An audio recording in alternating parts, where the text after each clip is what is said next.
All right, what's up, guys? Welcome back to another episode of the Living the Dream podcast. Today on the show, we have Yoram Solomon, who is author of the Book of Trust, and he also shares a birthday with Elvis Presley, David Bowie, Stephen Hawking. Get this, Kim Jong-un.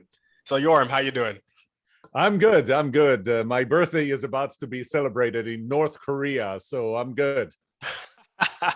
That's awesome. That's awesome. Well, we like to jump right into the show. So, if you could start with telling us a little bit about yourself, some of the things you like to do for fun, that'd be great. Well, for fun, if I told you that I like writing books for fun, you'll think I'm a geek or crazy, but I do. I actually do. I wrote 15 books, but I work a lot. I work 7 days a week and probably somewhere between 10 and 16 hours every day. So I actually have to force myself to do other things that I do find fun. One of them is I build and I fly radio controlled airplanes, including jets. When the weather is not, the other thing is I'm a long range shooter. So I spend time at the range, at long range. So you're from Austin, you know where Kenton is. That's like an hour and a half away from me. That's where our range is. And when the weather is not cooperative, I fly in simulators, and specifically the digital combat simulator. I like to fly FA-18s and land them on aircraft carriers. Gotcha. I love it. That's something you don't hear often on the podcast. So, thank you for sharing. Well, tell us a little bit about what you're doing now. Well, it's I'm a researcher of trust. That's something that if you want to know, I can tell you how I got there. But I'm a researcher of trust. I wrote of the 15 books, I would say that 8 I can categorize as books about trust. I also have my own podcast, the Trust Show, and I deliver. That's my main thing, is delivering workshops for organizations, different types of organizations, for profit, nonprofit, associations. Many are for profit organizations, where I help them understand what trust is, how to become trusted, whether you're trusted as a person, as an organization, by your customers, even being trusted in your marriage, in your relationships. That's generally what I do. Awesome. I love it. And so tell us a little bit about your motivation for really just researching trust every day and what gets you up and keeps you going. Well, it's kind of funny of how this started, because it really started. I always loved speaking, so I'm a public speaker, professional public speaker, and I've done that for many years. But I always worked, right? I mean, worked. I work now more than I ever worked before, but I always worked for companies, and until 2015, in January 2015, I turned 50. And when that happened, there was this word that started bugging me: retirement. And what do I do in retirement? What am I going to do in retirement? It's not like you retire at 50, but I started thinking about that. And I woke up one morning and said, what is it that I love doing? I love teaching. I love speaking. I love writing. I love researching. And then I thought about that for a second. And I said, there are people who actually make money off of it. That's one thing. And the second thing is, why do I need to wait until I'm reaching that magical age of 65 or 67 or 72 or whatever number that is? Why not start now? And so at the age of 2015, I left a high paying executive job, and I started doing that. And you asked about my motivation and what inspired me. It's funny, because my PhD research was on motivation, so I really understand motivation. And what motivates me intrinsically is, have you ever asked yourself, what do you want written or carved on your headstone after you die? And so I asked myself, well, what do I want written? And I realized that what I want written is, he inspired me. That's what I want on my headstone. And so, I have the Book of Trust, which I'm now working on the third edition of the Book of Trust. It's going to have more than 500 pages. The Trust Show, my podcast, it's a solo podcast. It's me talking, not interviewing anyone. I'm just sharing what I know. And one of my listeners once reached out to me and said, are you sharing everything, or are you holding anything back? And I had to tell them, look, the Book of Trust and all the derivative books that I published, the Trust Show podcast, I consider those my legacy. So my motivation is to create a legacy, because one day, I'm going to be 6 foot under, or, my ashes will be spread in the ocean. And I want to leave a legacy that people will always be able to go back to. When you talk about Elvis Presley, David Bowie, and Stephen Hawking, all three of them have passed, and they left a legacy. The only one that didn't pass yet was Kim Jong-un. They left a legacy, and I want to leave a legacy. So I'm not holding anything back in my books, in my podcasts. I sometimes I feel like I have to do more and more and more and faster, so that I leave that legacy. So that's what happens when I wake up, and that's at 6 a.m. I start writing. That's what I do for the first 2.5 hours. I love that. Well, awesome. Let's jump into your dreams and goals real quick. What's your vision for your legacy? So I know you've kind of talked about you want to inspire people. How do you see that coming into fruition going forward? So, if you ask me about the bucket list, I really only have one item on my bucket list. Believe it or not, I have one item on my bucket list. I've been to Alaska, I've been to Hawaii, Italy, East Europe. I've been to a lot of places. I've done a lot of things. There's only one thing. I want to spend a week on an aircraft carrier, taking off and landing with an FAA team. How exactly is that going to happen? I still don't know, but that's the only item on my bucket list. But you asked me about my dreams, and I told you that I want to inspire. I think I owe you a story about how did I end up with the topic of trust, because 30 years ago, I was an engineer.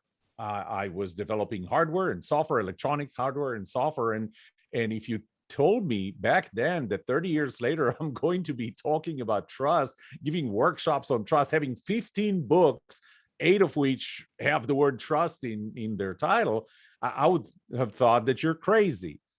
But here we are, right?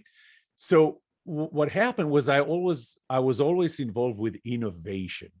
So I help companies, whether I worked for them or help them as a consultant advisor, I help them come up with new ideas. But then what I found was that those new ideas, they don't stick.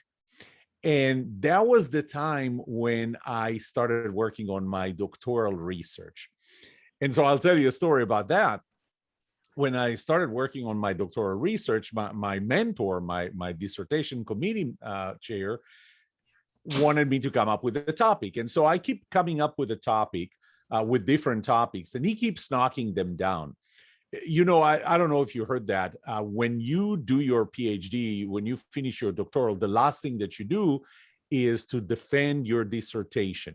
Now, some people defend their dissertation, it's like with flying colors, but some people are borderline. I mean, your committee is doing you a favor by passing you. You know what they called those people that the committee did them a favor by passing them? You know what they called them? What do they call them? Doctors. It's pretty binary here. You passed or you didn't pass. So you're a doctor. The second thing that the university told me was that a good dissertation is a done dissertation, because only 25 to 31%, I was told, of people who start the dissertation will ever finish it. So, I'm sorry, but I'm aiming pretty low with the topic.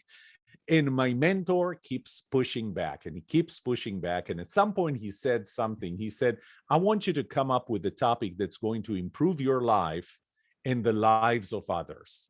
And well, that's that's far from a good dissertation or is a done dissertation, right? So it's a pretty tall order. And so I started thinking about that and trying to come up with topics, but he still keeps shooting them down. And at some point, he asked one of the most pivotal questions in my life. He asked me, Yoram, what pisses you off? And so I wanted to say, well, I'm trying to come up with a topic and you don't let me. But the words that came out of my mouth were, why are people so much more creative when they work in startup companies than they work in large mature companies? So you're in Austin, and Austin is one of the hotbeds in the US for startup companies and innovation, and I've been there. So I spent the next 2 years researching what I ended up calling innovation culture. So here I am now in 2015, that's when I launched my business in 2015. The name of that business still is the name of the business, is the Innovation Culture Institute. And so the focus was on innovation culture, innovation and innovation culture. But in 2017, something else funny. This is how, all those stories, all those moments in your life change your path. So I was meeting with at the time, a prospective client, and started asking them about all those components that I found were important for a culture of innovation. And so I started asking them about one, which was autonomy, and another one, accountability and constructive disagreement. And on the flip side, bureaucracy and CYA and office politics and so on. So I asked them about those, and I realized they didn't have any of the good components, but all of the bad components. And at that point, I didn't care if they're going to be a customer or not. I wanted to know why. And so as I keep on digging and digging and digging, I realized that the issue was that they didn't trust each other. They have very low trust. Now, at that time, I had just finished writing my 7th book, Culture Starts With You, Not Your Boss. And the book was with the editors. And while the editors were working on that book, I realized that I need to write something about trust. So I wrote another 6-page chapter. This was the first time, it was July 29, 2017. For the first time, I wrote a chapter about trust. And so the book came back from the editors. I edited that chapter. I didn't bother sending it back to the editors. So if you ever get the book, Culture Starts With You, Not Your Boss, all of the typos and grammatical errors are all in that 6-page chapter, because that's the only chapter that didn't go through the editors. That was the first time I wrote about trust, but I started researching it, and I built a model that is different than any other model ever used to describe trust. There's Stephen Covey Jr., who wrote The Speed of Trust back in 2006. Others after that, nobody has defined trust and created the model that I have, because it's different. It's very comprehensive. I mean, the Book of Trust is about to come out with a 3rd edition, more than 500 pages explaining it. And it's not that it's too complex, it's different. It's just different. So in 2017, all of a sudden, I find myself in a fork in the road, asking myself, do I stick with innovation? Up until now, everything I did was in innovation and innovation culture. Or do I change to trust? So I asked 20 of my closest friends and family, what do you think I should do? Stick with innovation or turn to trust? 19 out of 20, Timothy, 19 out of 20 said stick with innovation. So I turned to trust.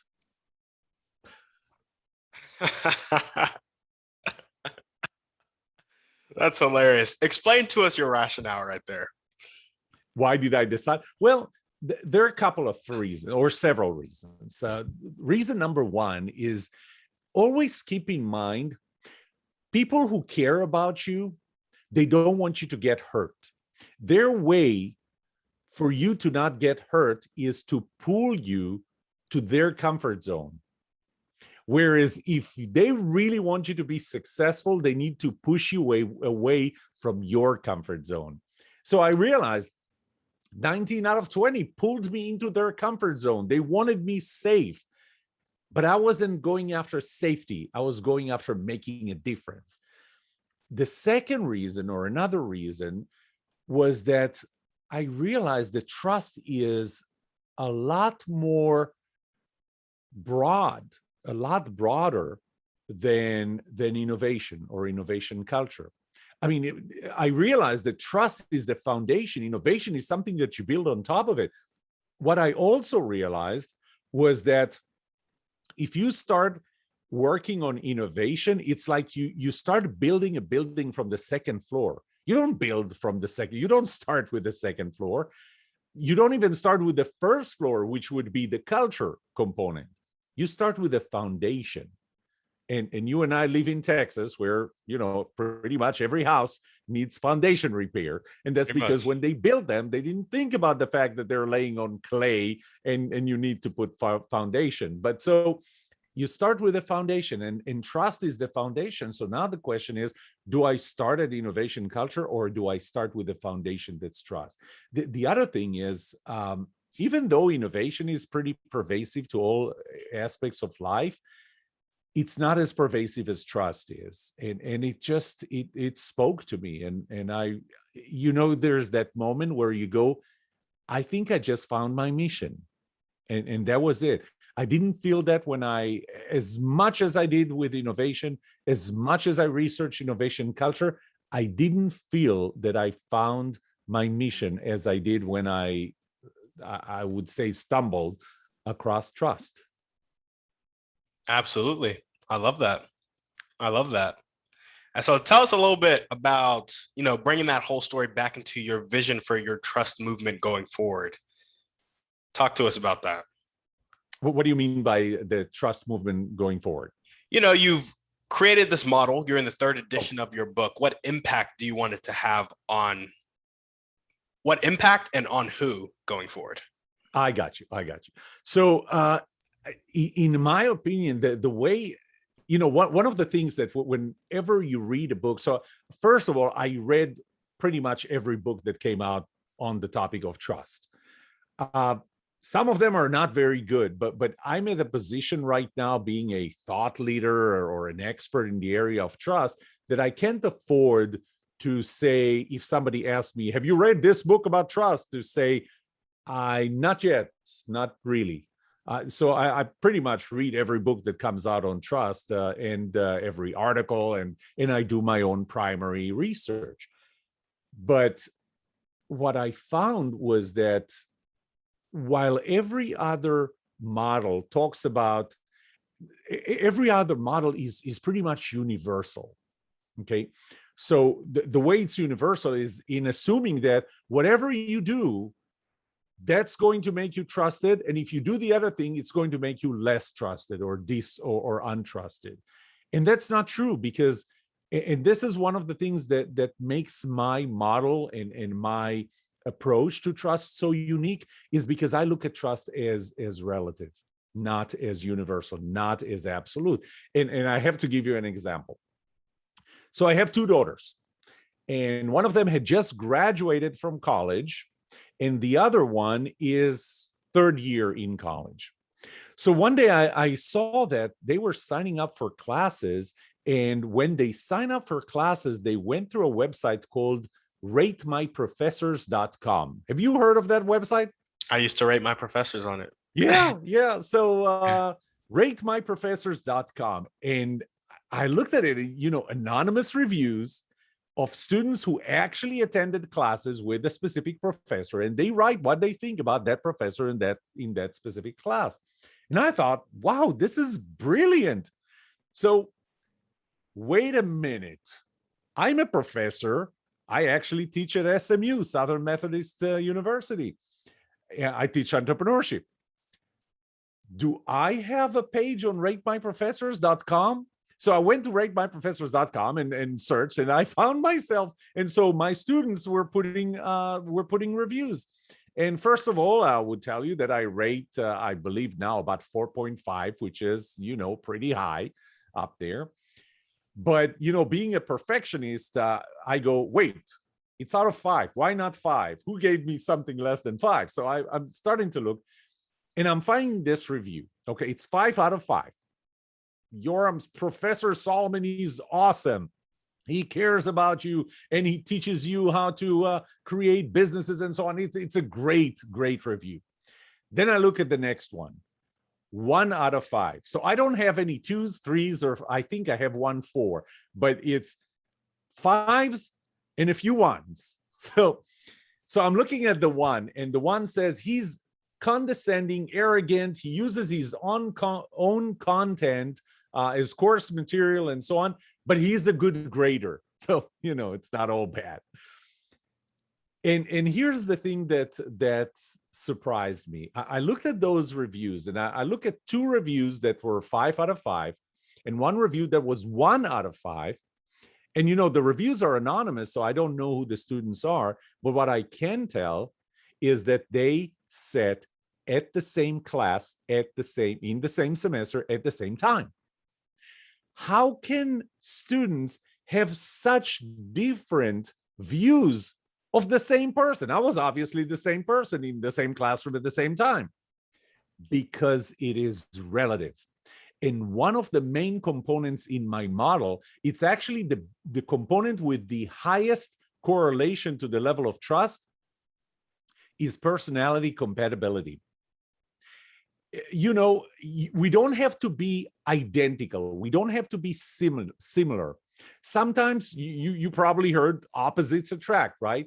But it's not in all cases. One of the best analogies I ever heard, and I'm using that shamelessly, is think about what happens to an egg when you put it in boiling water. What happens to it? It gets hard, right? Mm-hmm. What happens to a potato when you put it in boiling water? It gets soft. Same boiling water, different effects. That happens to people too. I do the same thing in the same classroom at the same time. One student gives me a 5 and thinks that I walk on water. The other one thinks I'm terrible, awful. That's the word. And so that's one of the biggest things that I learned, that trust is relative.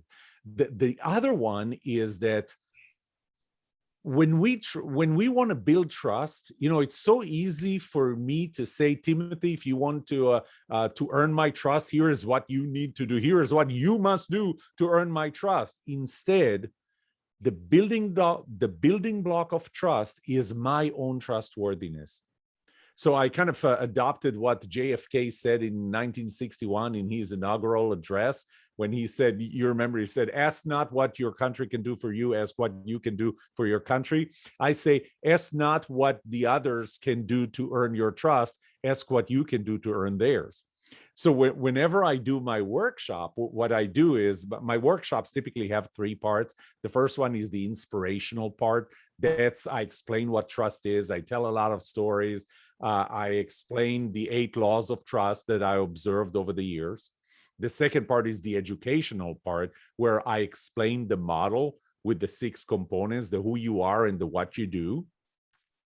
The third part, I take my audience through a 7-step process of how to become more trusted with changing just one thing.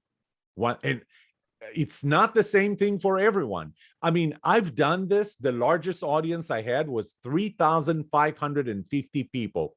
Oh, wow. And they created 3,550 different plans, because there's one thing that you're doing that you need to change. There's another thing that somebody else is doing. There's another thing that I need to do to change, to be more trusted. And again, it's in the context of a specific relationship.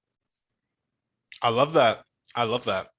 And it makes complete sense that it's relative and that different people respond to different things, because that's just how the world works. Yeah, and it's not only that it's relative, it's also dynamic. That's another thing that you got to keep in mind, that we think that if you do all these things, you will be trusted. But something, this is why my model has 2 major groups of components. So there are really only 6 components, 3 and 3. 3 of them are who you are.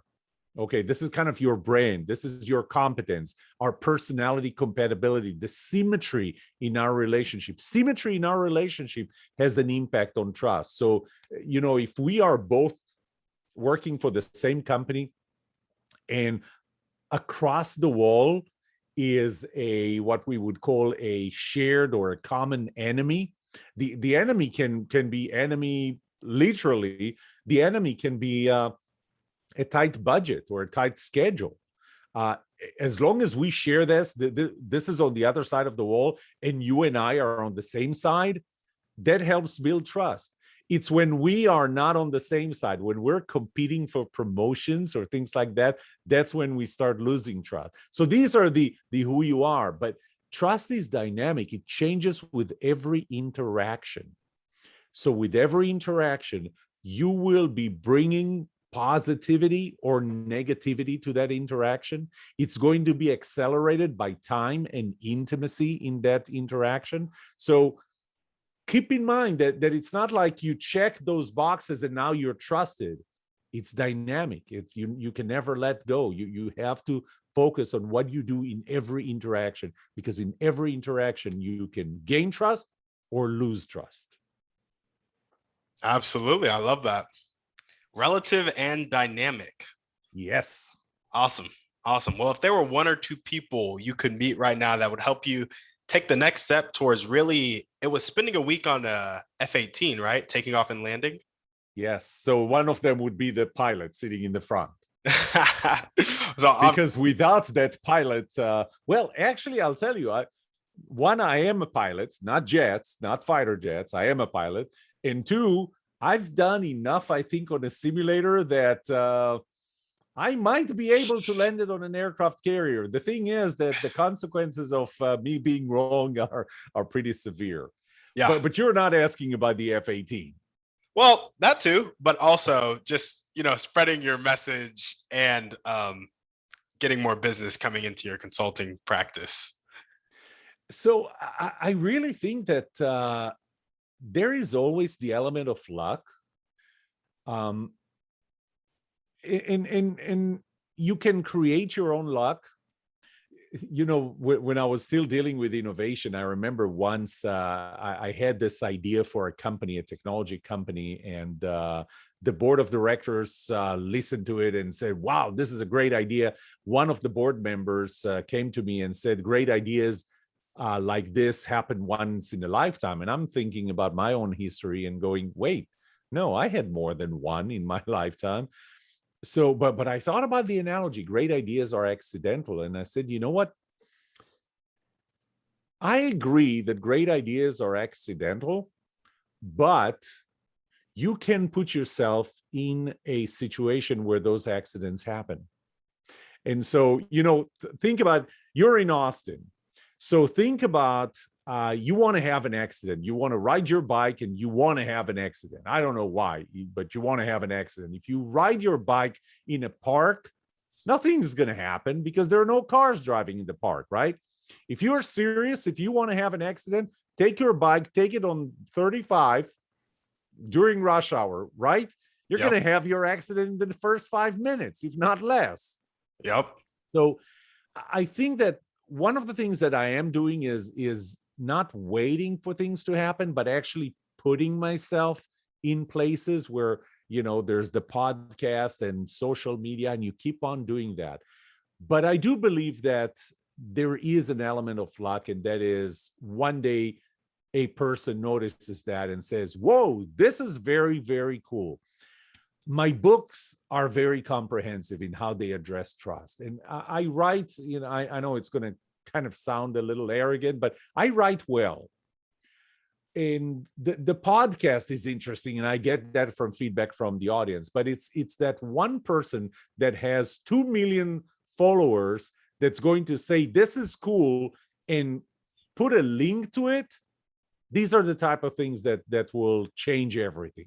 That those one or two or more people that have those 2 million followers that would all of a sudden say, this is really cool. You have got to hear about that. And all of a sudden, my 20, 30,000 followers become 2-3 million. That's when it changes. So I love it. It's not someone specific, but it's someone in that position. An influencer. Yeah, for sure. Yeah. Man, it's crazy how important people's attention is. Yeah. It's so important. What's the most You important know one? that we have a very short attention span. There was a survey, not a survey, a study that was done for Microsoft in Canada in 2013 that said that we have a very short attention span. That our attention span had declined from 2000 to 2012 from 12 seconds to 8 seconds, which is even shorter than the attention span of a goldfish, which is 9 seconds. And that brings three questions. One is, why did it drop? Why did it drop from 12 seconds to 8 seconds? Why is it so short? And how exactly do you measure the attention span of a goldfish?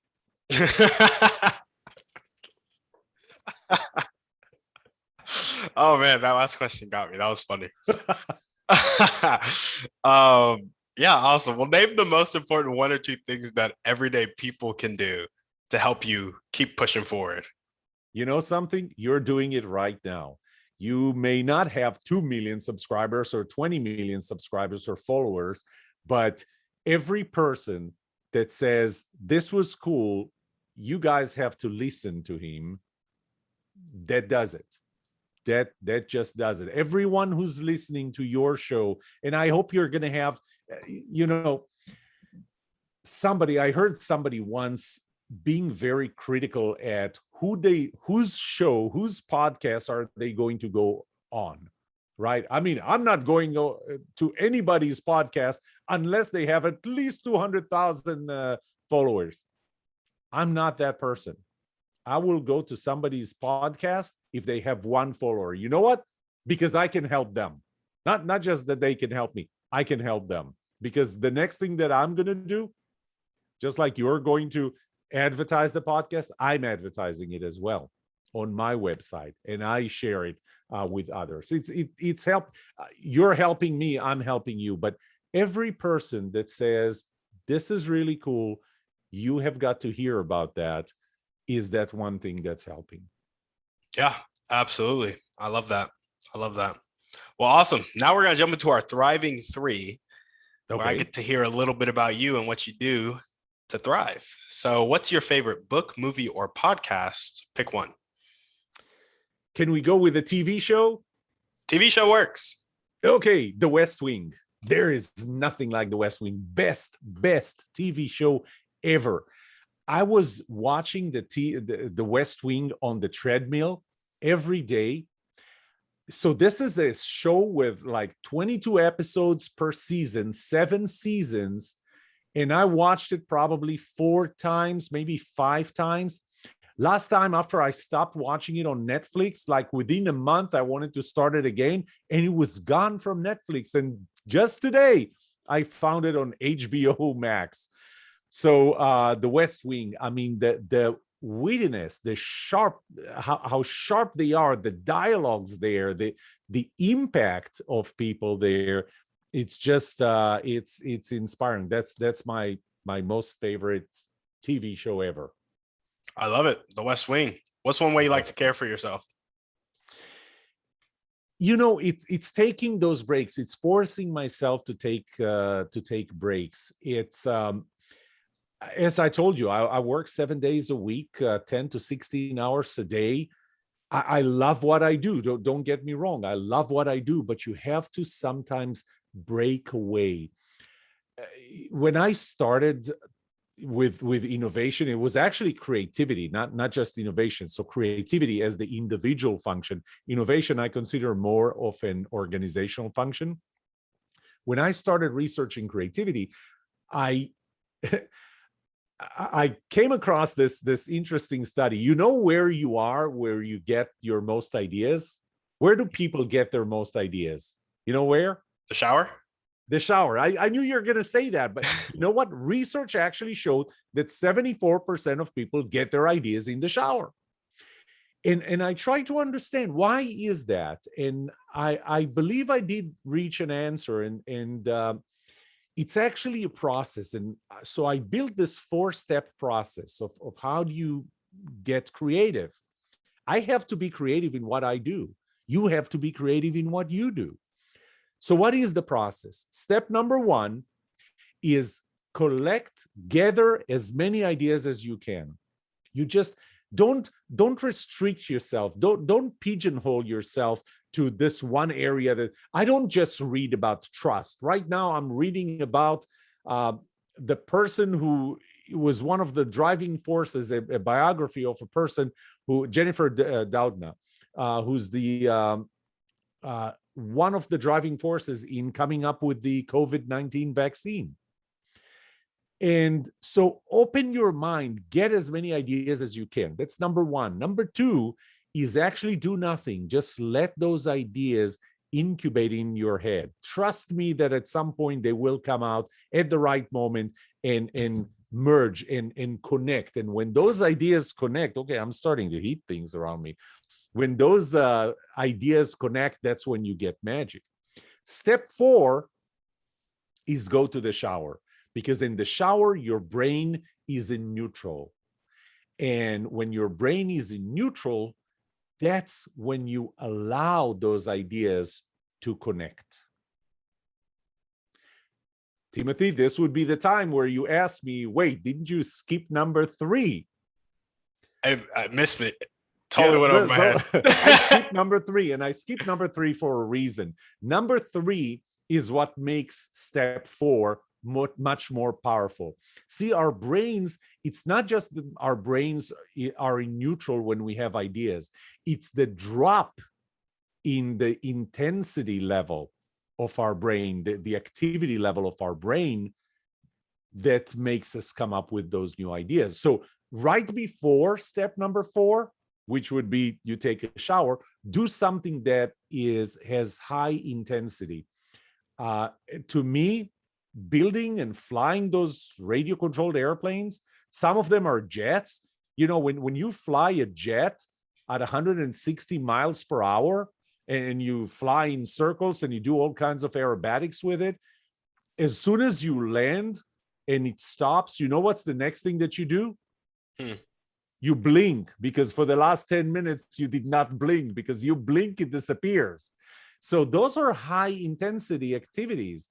And so to me, you know, breaking, when I read, I don't consider that a high intensity activity. I consider that a step 1 activity, which is I fill my brain with ideas that are outside of my industry. But it's when I take those breaks and I force myself to take those breaks, that's how I take care of myself. Love it. Love it. Awesome. What's one action step you can take right now or continue to take to keep taking those steps towards your dreams and goals? So I think the important thing is to continue and take. When I joined the National Speakers Association, there are a lot of people that would come in and tell you, oh, just do 1, 2, and 3, and you're going to be successful, overnight success. If you listen to Gary Vee, the video that made him famous, you remember the overnight success video, where he goes, yeah, of course I got overnight success after I worked on it for 20 years. One of the obsessions that we have is with the goal, with the end result. And the thing is that your effort is exponential. The good thing about exponential towards the end is how it multiplies itself. It's amazing. When you are going from making $1 million a year to making $1.5 million a year, that's great growth. But remember that when you started, you went from $1,000 a year to $1,500 a year. That seemed like nothing. But the following year, you're at 2,250, and then the following year, and the following year, and the following year. So to me, the thing that you can do right now, you have to come up with something that makes sense. Here's my model. I believe that what I need to do is ABC. And so for me, it is continue to write and publish books. It's continue to publish, and I'm very persistent with releasing my podcast and doing new episodes, and then marketing and advertising them. There's one thing that I do every morning. Every morning, there are actually a couple of things. One of them is follow up with clients that I have or am already in touch with. But another one, reach out to podcasters like you, Timothy, and say, I have something for your podcast. Now, if your podcast was like completely out in left field and I have nothing to add to your podcast, to your listeners, I wouldn't do that. But every morning, 4 days actually a week, I don't do that on Friday. 4 days a week, I reach out to somebody who has a podcast or a TV show. I appeared on TV twice already. And I pitch to them, this is something that your viewers or your listeners will appreciate. Once I came down to this is what's going to work for me, you keep on doing it. You do it and you do it and you do it and you do it. You know, I have a lot of starting speakers that come to me and ask for advice. And you know what they're looking for? They're looking for a silver bullet, right? Give me that one silver bullet that will make me successful next week, next month. But I don't have time to wait beyond that. And so many of those speakers, and this is going to be good advice for your listeners, many of those speakers, they work in a full-time job, right? And the way they think this is going to work is, I'm going to work my full-time job and I'm going to start as a speaker until the revenue, the income that I'm making from being a speaker is going to exceed what I'm making in my full-time job. And then I'm going to quit my full-time job and be a full-time speaker, right? So I asked them, are you willing to spend 1 hour every weeknight to build your business? Every weeknight. Don't give me 5 hours one night and then nothing throughout the rest. 1 hour every weeknight. Well, you know, maybe not. Let's say that you're willing to do that. Plus 5 hours every weekend, straight. 5 hours straight every weekend. Well, this is where they tell me, well, my weekend is my downtime, right? This is the time that I'm going to be spending with my family. I need to rest. I need to relax. I don't know that I can do 1 hour every weeknight and then 5 hours every weekend. Humor me. Let's say that you're willing to do that.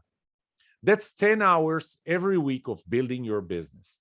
I'm going to give you 2 weeks off every year. Okay, so only 50 weeks a year that you're going to do 10 hours every week. That's 500 hours. Timothy, do you know when my business took a turn to the point where it started not just being sustainable, but when people started reaching out to me? At which point? 12,000 hours. After I spent 12,000 hours. If your rate is 500 hours a year, that's 24 years. You're going to get there in 24 years. You do not build a business like mine with 10 hours a week. You build it with the 60 to 80 hours a week that I spend on it. And so the big thing is, know what's going to work for you. Know how to say no to things, to other things. I mean, we're limited. We can't do everything. So you got to know what not to do. So I know what not to do. Things that will have marginal impact on my business, I just don't do them. Know what will help you. Work on this and don't be obsessed with, are we there yet? Are we there yet? Are we there yet? I love it. I love it. Continue to do. Continue to do. Yes. Awesome. Well, Yoram, thank you so much for being on the podcast. You have anything else you want to chat about before we sign off? No, this was great. I mean, we can talk about all kinds of things, Texas, but I'm guessing that you have listeners who don't care about Texas necessarily. Yeah. It was great, Timothy. I enjoyed being with you. Awesome. Enjoyed having you on. And if you're listening to this podcast and you loved what Yoram had to say, make sure to reach out to him, buy his books, converse with him. If you happen to own an F-18, connect with him and get him that week flying and landing on the F-18. And if you happen to know an influencer, make sure to make that connection too. Guys, thank you for watching. Yoram, thank you for being on the show. And like we always say, send this podcast to somebody you know needs to hear this message. Shoot us a 5-star review on iTunes, and we're out.